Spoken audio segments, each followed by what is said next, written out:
Hello. Tonight, we open an old case file, but one that has never rested. Our first piece of evidence isn't buried under sand, it's Exhibit A, hanging on the sterile walls of the British Museum. The frescoes from the tomb chapel of Nebamun. Look closely. We see a vibrant, idealized life. Nebamun hunting in the marshes, birds exploding from the reeds.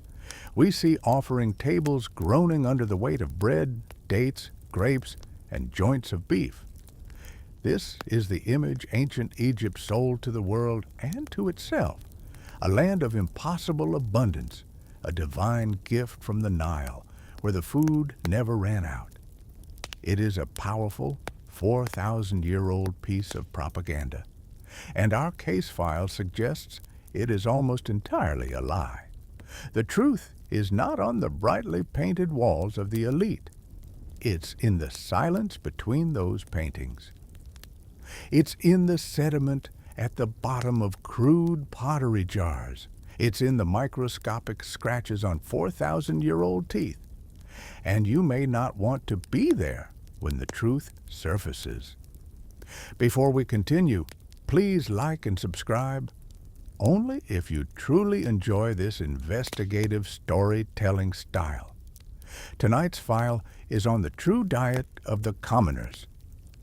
What do you think the builders of the pyramids really ate every day? Leave your hypotheses in the comments. Dim the lights, open your skeptical eyes, and enter the case file. The common fact, the one we all learn, is that Egypt was the breadbasket of the ancient world. This is not incorrect. The predictable, cyclical flooding of the Nile deposited millions of tons of fertile black silt, creating an agricultural powerhouse. They grew emmer wheat and barley in quantities that staggered the imagination. This agricultural surplus was the engine of the entire pharaonic state. It paid for the armies, the temples, and the pyramids. But here is the critical distinction that opens this case. That surplus did not belong to the people who grew it. It belonged to the state. For the 99%, the farmers, the quarry workers, the monument builders, life was not a feast. It was a ration, a calculated distribution of calories just sufficient to keep the machine running. Their diet was built on two pillars, and two pillars alone: bread and beer. We must immediately erase our modern concepts of these words. The bread was not a light, airy loaf. The beer was not a clear, golden lager. To think of them that way is to misread the entire case. The odd, lesser-known detail that changes the investigation is the true purpose of those tomb paintings. They were not snapshots of daily life. They were a magical menu, an eternal wish list for the afterlife. The elite, like Nebamun, painted what they hoped to eat for eternity, precisely because they didn't eat that way every day either. For the commoner, such luxury was not even a dream. It was a different reality. Archaeological chemistry and paleobotany, the forensics of this file, reconstruct a far grimmer picture. We have found the physical evidence in worker settlements like Deir el-Medina, the village for the artisans who built the Valley of the Kings. We have their payment receipts written on pottery shards. They were paid in grain, so much grain. Emmer for bread, barley for beer. This was not food as cuisine. This was food as fuel. Historians still debate whether this severe monotony was a deliberate state policy to keep the populace docile and dependent, or if it was simply the absolute logistical limit of a Bronze Age civilization trying to mobilize a massive workforce. But intent aside, the physical evidence of the effect of this diet is undeniable. The bones themselves are the final witness. This case file isn't about the feasts of the gods. It's about the bill, paid by the bodies of the people who built their houses. Let's file that word beer as Exhibit B and place it under forensic analysis. The substance the Egyptians called henket has almost nothing in common with the beverage we know today. It was not a luxury. It was not a recreational drink for the end of a long day. It was the day. It was the fuel, the hydration, and often the salary. The common fact, accepted by all historians, is that beer was the single most important beverage in ancient Egypt, consumed by everyone from the pharaoh to the infant. The instructions of any, an ancient wisdom text, advises a mother to send her son to school with 3 loaves of bread and 2 jugs of beer daily. This wasn't a case of negligent parenting. It was the standard packed lunch. Water from the Nile or irrigation canals was often biologically hazardous, teeming with parasites. The fermentation process of making henket, even a weak one, killed off much of the dangerous bacteria, making it a safer primary source of hydration. But it was so much more than safe water. The real truth, the odd, lesser-known detail, is in its consistency. We have archaeological evidence from worker settlements, residue analysis from jars, and recipes reconstructed by experimental archaeologists. This was not a filtered, clear liquid. It was a thick, opaque, lumpy soup. It was brewed from barley and sometimes emmer wheat, often using a beer bread that was lightly baked, crumbled, and then mixed with water and allowed to ferment spontaneously in large clay vats. It was never strained. The result was a soupy, porridge-like substance with a low alcohol content, perhaps 2 to 3%. But crucially, it was packed with suspended solids. It was loaded with yeast, B vitamins, proteins, and essential amino acids that were difficult to find elsewhere. It was, quite literally, liquid bread. It was a calorie-dense nutritional supplement that provided the energy for hard labor. We have found the breweries. At Hierakonpolis, one of the earliest cities, archaeologists uncovered what can only be described as an industrial-scale brewery, capable of producing hundreds of gallons a day long before the first Giza pyramid was even conceived. Later, at the Giza Plateau itself, investigators found massive bakeries and breweries side by side, a combined food processing plant dedicated to fueling the thousands of workers. This was a state-run operation. The payment records from Deir el-Medina confirm this. A standard worker received a daily ration. A foreman received more. This wasn't a bonus. It was their core energy supply. They were paid in calories. When a worker in the village felt unwell, a common prescription from the local healer was a specific, medically infused sweet beer. It was the vehicle for their medicine and their food. Historians still debate whether the specific levels of intoxication were a desired side effect or an unfortunate consequence.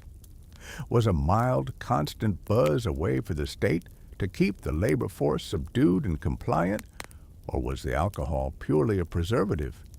The texts are ambiguous, warning against becoming a drunkard in the beer halls, but never against the daily consumption of henket itself. This fermented salary was the lifeblood of the workforce. It was a brilliant Bronze Age solution to multiple problems: unsafe water, nutritional deficits, and a pre-currency payment system. It solved everything. But it was also part of a closed system. The state controlled the grain, the state controlled the breweries, and therefore the state controlled the energy of every single worker. They were entirely dependent on this daily ration of liquid soup. It kept them alive, it kept them working, and it was perfectly paired with its solid counterpart. But as we'll see, That other half of the ration, the bread, was a far more insidious bargain. If the beer was the liquid fuel, the bread was the solid engine. And this is where the case file takes a dark, abrasive turn. The common fact is that bread, or TA, was the second pillar of the Egyptian diet paired with every ration of beer. It was made from emmer wheat, a tough ancient grain that is notoriously difficult to process.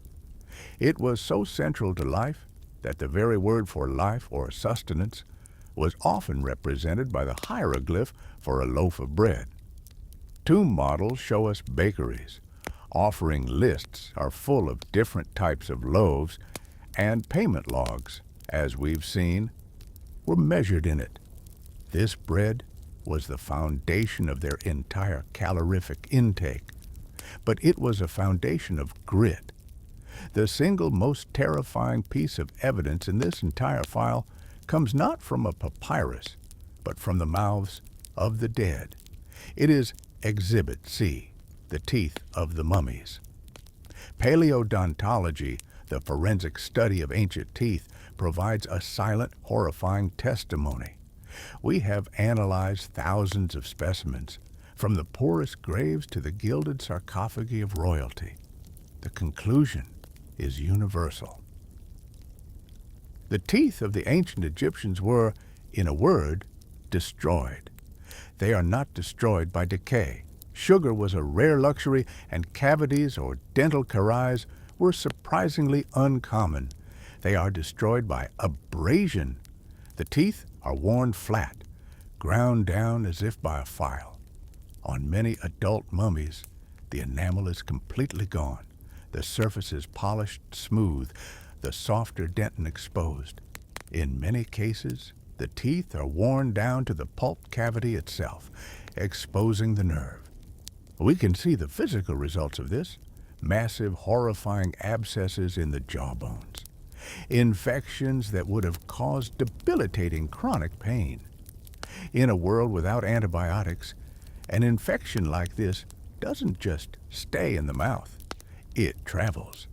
It enters the bloodstream, leading to septicemia. It weakens the heart. A significant number of natural deaths in ancient Egypt were likely slow, agonizing fatalities that began with a bite of bread. This is the odd, lesser-known detail. Their staff of life was a killer. So what was in it? The answer is sand and stone. To make flour from the tough emmer wheat, it had to be ground by hand. This was grueling work, done almost exclusively by women, using what's called a saddle quern.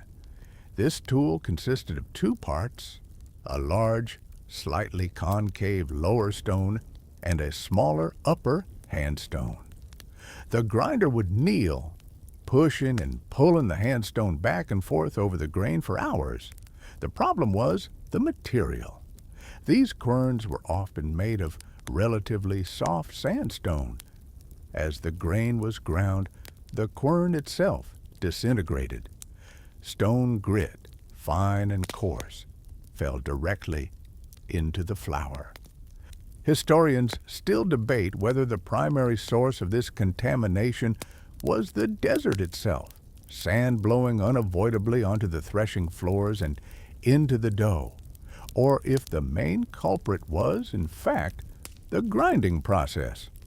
The consensus of forensic analysis is that it was both, in a devastating combination. They were eating bread laced with desert sand and pulverized rock from their own tools.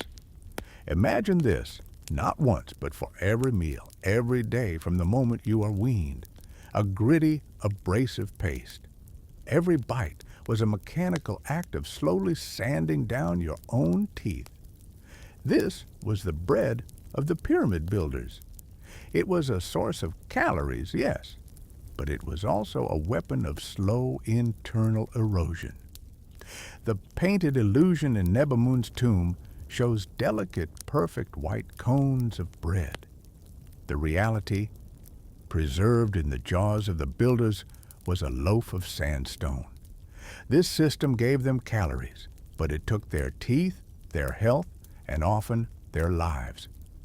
We have established a diet of abrasive, sandy bread and a thick, soupy beer. This is a diet high in carbohydrates. It is a diet of pure fuel. But what about muscle? What about growth and repair? Where was the protein? The common fact, the one reinforcing the illusion from Nebuchadnezzar's tomb, is that the Egyptians were masters of animal husbandry. Their wealth was literally counted in cattle. We see endless depictions of long-horned cattle being paraded before scribes, tallied for tax purposes, and presented as the ultimate sacrifice to the gods. Beef was, without question, the food of the elite. The offering lists inscribed in every tomb, the magical menu for the afterlife, always began with choice cuts of ox. So, when archaeologists began excavating the Giza Plateau, they found what they expected: animal bones. Millions of them in a massive settlement complex now famously known as the Lost City of the Pyramid Builders. But a forensic analysis of these bones, this faunal record, tells a story that radically contradicts the official narrative. Yes, there was beef, but it was not for everyone. The sheer quantity of cattle bones suggests a massive consumption, but the analysis of the cuts shows that the prime joints were going to a select few. The workers, the 99%, were getting the rest. This is the odd, lesser-known detail that shatters the protein myth. The primary protein for the masses did not come from large cattle. It came from the river, the field, and the coop. The Nile was choked with fish, catfish, tilapia, and perch. While certain fish were considered taboo by the priestly classes associated with chaos or the god Set, this was not a concern for the common laborer. For them, fish, often salted and dried in the sun until it was as hard as a board, was the most abundant and cheapest protein available. It was a smelly, tough, but vital resource. Their other sources were humble.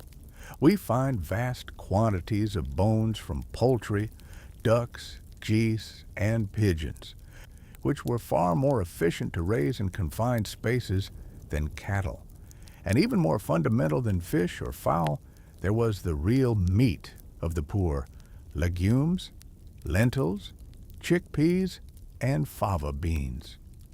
These were the true protein staples, boiled into the same kind of thick pottage as their beer, providing the essential amino acids the grain-heavy diet lacked.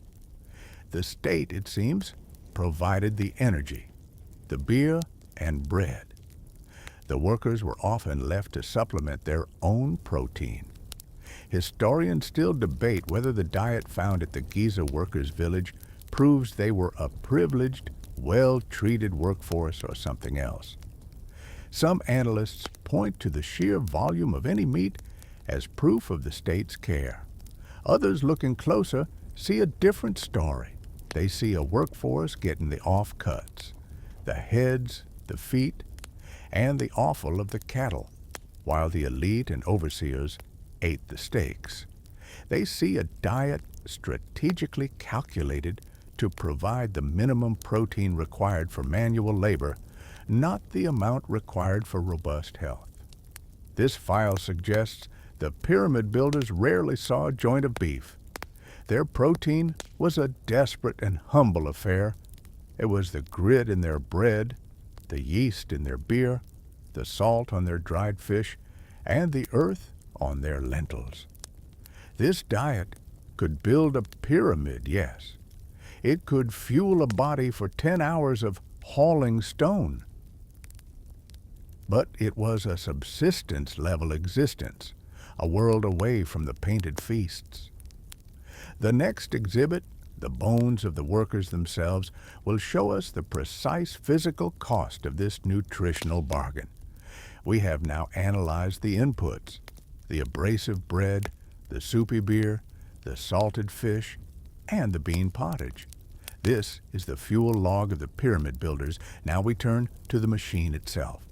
We open the final and most personal exhibit in this file, the human bone. The common fact is that ancient Egypt is lauded for its medical knowledge. We have the papyri to prove it. The Ebers Papyrus and the Edwin Smith Papyrus are extraordinary documents. They show a civilization that could identify diseases, document clinical cases, perform complex surgeries, including brain surgery, and prescribe hundreds of different remedies from a vast pharmacopeia.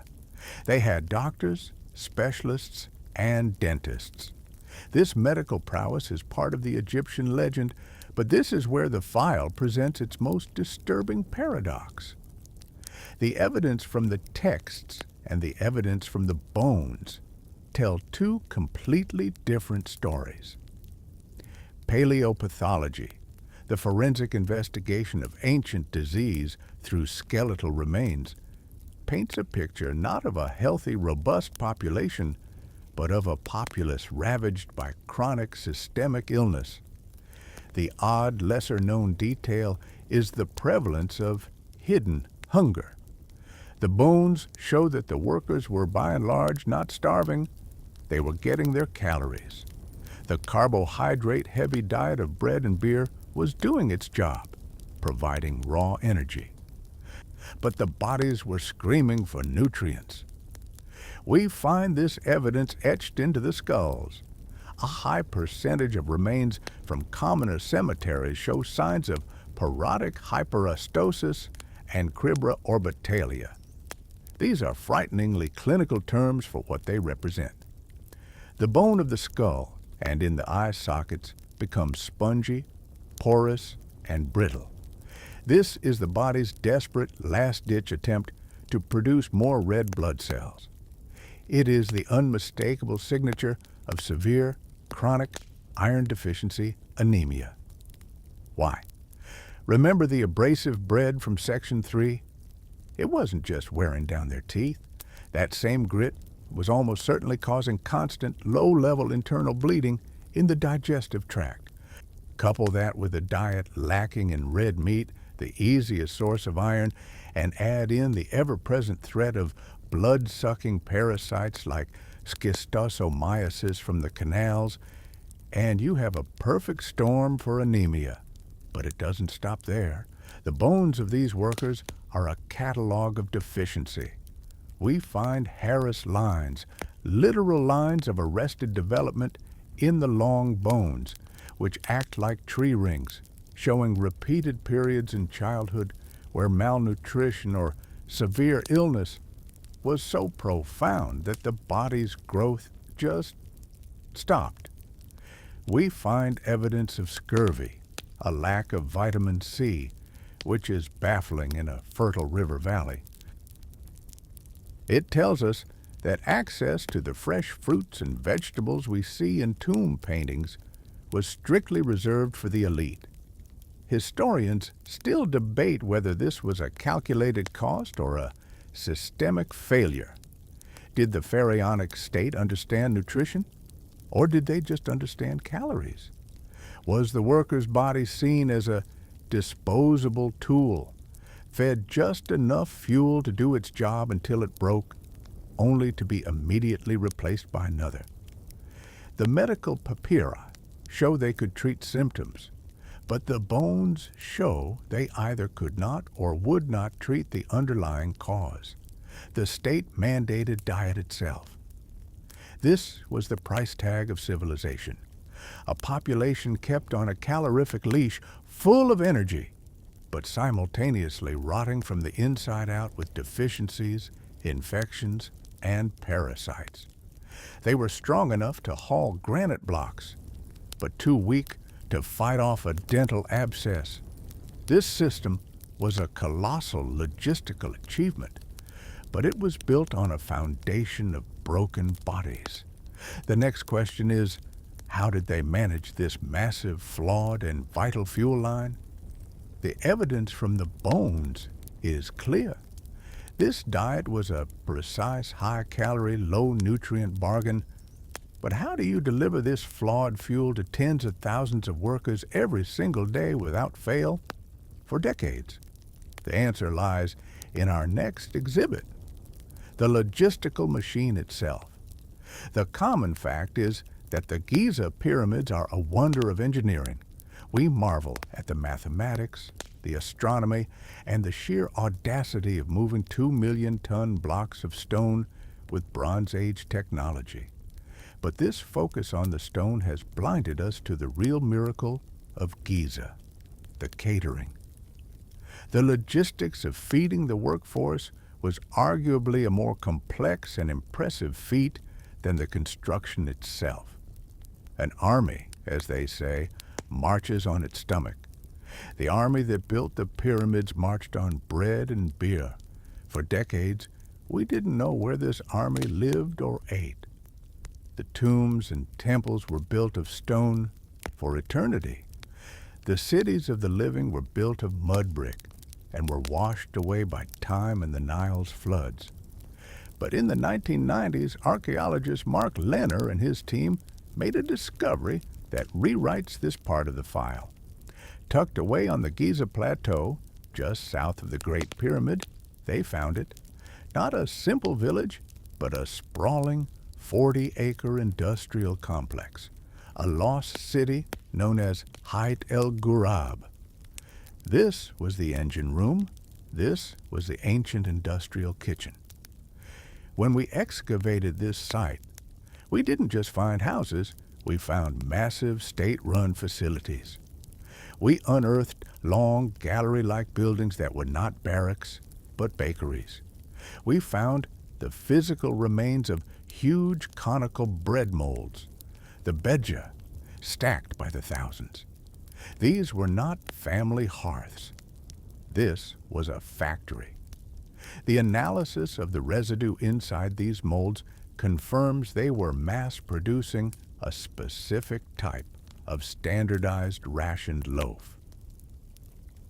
Alongside them, we found the breweries, huge vats, heating chambers, and jar-lined floors, all designed for production on an industrial scale.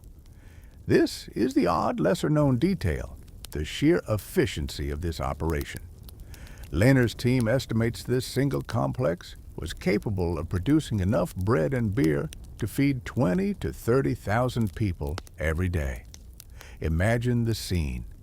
The air thick with smoke from hundreds of ovens, the acrid sweet smell of fermenting barley, the constant grinding noise of the saddle querns, and the organized chaos of scribes checking off rations against clay tablets.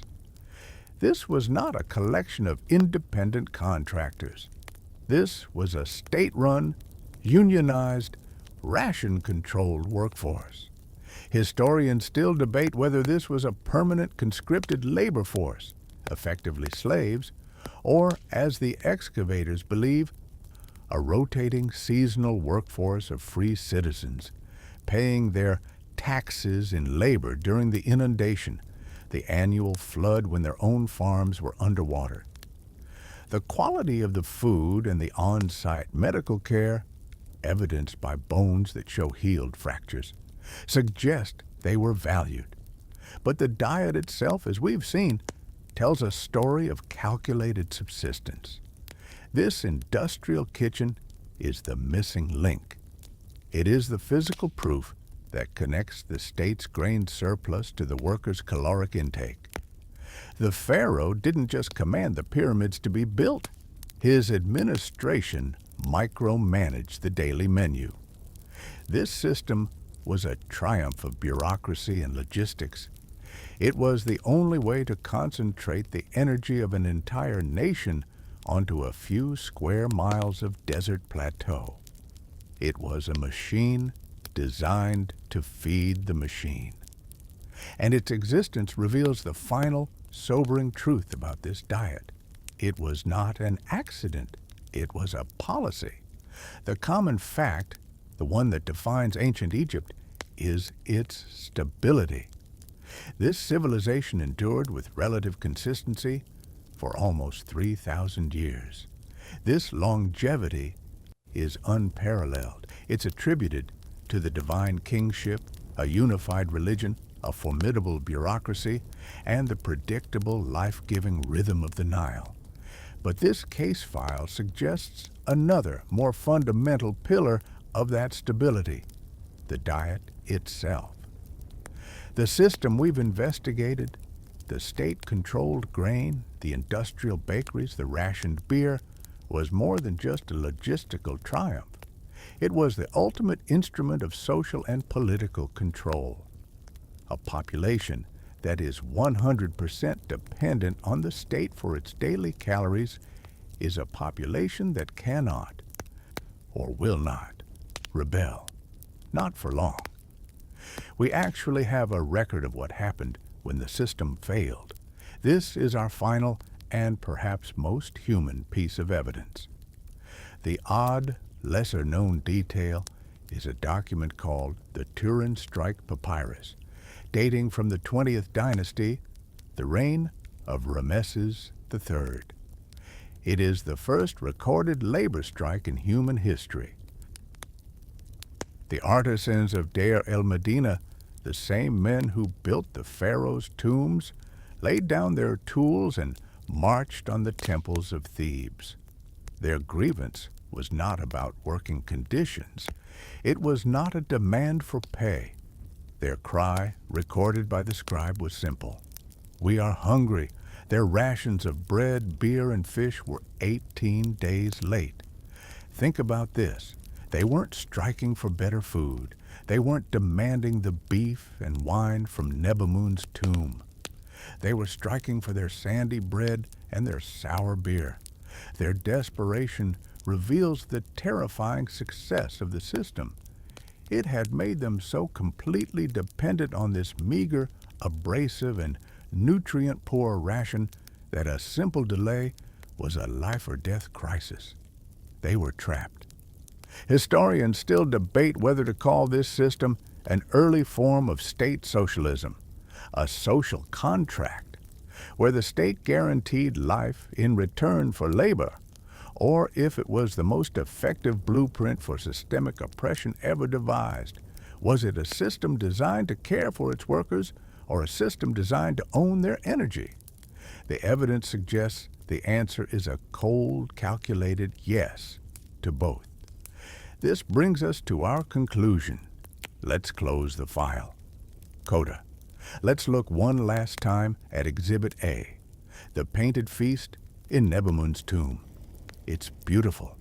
It's an illusion of effortless abundance, a world without cost. The true picture of ancient Egypt is the one we have pieced together from the dust. It is not a painting. It is a forensic report.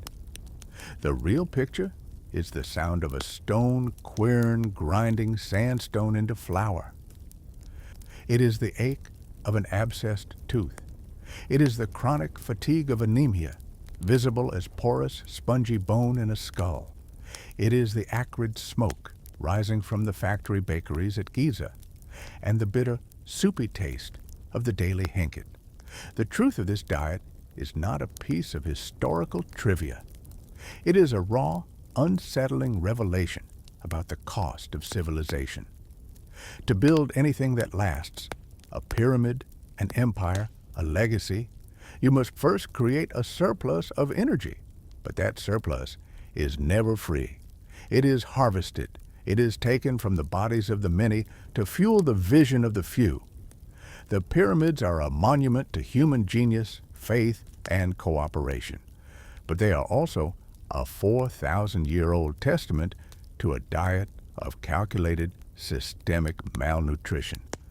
They are proof that you can build wonders while running an empire on empty calories. This case file ultimately isn't about bread and beer. It's about the human price of that calculation, the price of glory, paid in iron-deficient blood and teeth, ground down to the nerve. The case is closed, but the question it asks is timeless. What is the acceptable cost for immortality? Immortality. Immortality.